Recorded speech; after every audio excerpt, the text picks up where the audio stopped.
Okay, we're going to be talking about parabolas today. Now I want to kind of mention something about this. We're going to be talking about parabolas in the conic form and not just like a y equals x squared. Although y equals x squared is a parabola, we're going to be dealing with a little bit more complex stuff and a little bit more definition. So first off, let's kind of familiarize ourselves with a lot of terms, and there's a lot of them here. We're going to be talking about like directrix. Anyway, so let's focus. But here's a famous parabola, the Arch in St. Louis. That's in St. Louis, Missouri.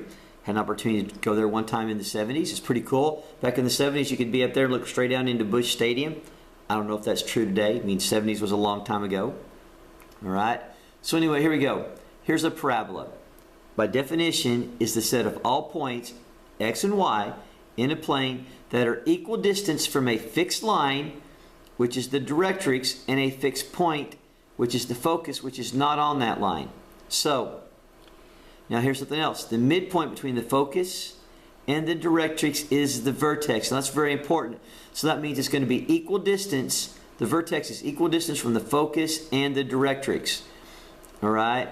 So, and here we go. The line passing through the focus and the vertex is the axis of the parabola, which is going to always be right there on one that is vertical, like right there, because that's where the vertex is.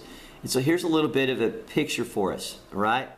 See right here, this is your directrix because that is the line, and here's the focus, okay? Okay? Because the midpoint, the vertex, is the midway between the focus and the directrix. And our axis of symmetry is this line that goes through the focus and the vertex and the directrix, right? And we can see here that's going to be our D1. Like any point from the focus to any point on the line will be our D1. And technically our D2 is right there. So that means our directrix is actually that line right there. That's just our XY axis. But there's our directrix right there. That is the line that is the same distance from that point as that point. So if I move up here to this point, the distance from there to there should be the same as the distance from there to there. Now it doesn't look like it because I'm not a very good graph artist person, but you can see that's what it should be. All right, and that's our directrix. That's our focus. Okay, so they're equal distance. That's what our definition right here. So that's what we need to know. The focus is going to be on the axis of symmetry, and it's the same distance from here to here as it is from there to there, and any point on there. Doesn't mean D1 equals D2, but they're all have an equal distance. All right, so our standard form of the equation for a parabola with a vertex, which the vertex is going to be at HK, all right, is this. Now, here is if we have a vertical one. Here's a vertical picture. And what happens is our x is squared, our y is not squared, if you see this here. And you see this x minus h squared equals 4p times y minus k, where h and k are inside liars, all right? And basically, the directrix is equal to, in a sense, how far we are offset from the y. Let's say it's y minus k. That is talking about right there, that point there, minus p. P is, in a sense, the distance from here to there, from the distance from the vertex to the directrix. That's what P is. All right? So, if we have a horizontal one, it's different because the y is now squared. So it's y minus k equals 4p times the quantity x minus h. And this time it's the distance, horizontal axis, the directrix is how far the p is from the h. Okay? Now, and you can see this right here, that the focus lies on that x-axis. And p's the distance, in a sense, from the vertex. And for at the origin, it makes it a little easier maybe. Okay? Because for at the origin 0, 0, we're going to have a little bit easier formula for us, just that. Because your h and k are 0. If I put 0 and zeros in here, that's why it will look like that. It'd be x squared equals 4py is your vertical, and y squared equals 4px if it's a horizontal one.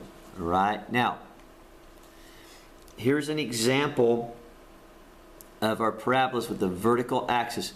Here, P is greater than 0, all right? Meaning P is positive. All this means is, which is greater than 0, that P is positive, all right? And here's an example of one where P is positive. And if you'll notice, our parabola opens up. It goes up, all right? So here's one where the p is negative, and what do you notice about it? It goes down. It's kind of like if you have y equals x squared, the graph goes up. Negative x squared, it goes down. So if you have a negative one,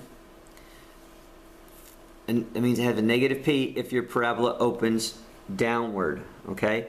And I do want you to notice is here that your directrix is simply what your k value is minus your p, and then if your focus, if p is the distance from here to here and you're minusing it to get this one, then you would add it to get the focus. You would take the distance k, whatever it is, and add that same p to get right there. And so here, from here to here, it's your k, and you're minusing the p to get to that. Then you've got to add the p to get to the focus. All right?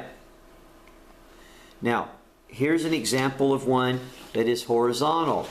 And if you'll notice, if you have a positive p, meaning kind of like your x squared, only it's a y squared, it opens to the right. If it's negative, that just means you have a negative value in here, it opens to the left. And the same thing right here. The distance from here to here is p, and so technically your directrix will be now your h minus p instead of the k, because you're talking about the x's, the distance from the directrix to where your vertex is. And then if you have to minus it to get to this one, you add that same p to get to the focus. And the same thing's true here. From here to here, it's a minus p, and from there to there, it is a plus p. All right?